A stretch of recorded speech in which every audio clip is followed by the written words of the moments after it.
Image qui immortalise les funérailles de l'ancien Premier ministre congolais M. Moïse Tshombe. Ses obsèques se sont tenues à Bruxelles en date du samedi 5 juillet 1969. À un moment donné, la police a pu interférer pour retenir les pleureurs de certains partisans frappés par ce chagrin et qui ont apparemment essayé de sauter dans la tombe dans laquelle Moïse Tshombe a été enterré.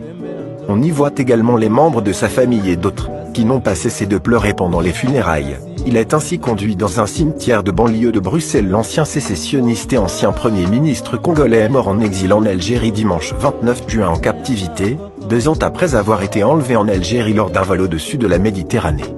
Avant que le cortège funéraire soit parti pour les cimetières, il est passé à la maison du défunt. On y aperçoit son frère et à ses côtés la veuve, Madame Moïse Tshombe, maison que nous retrouvons dans un quartier résidentiel de Bruxelles. Le corbillard portant le corps de Moïse Tshombe était garni de couronnes énormes de roses et d'œillets.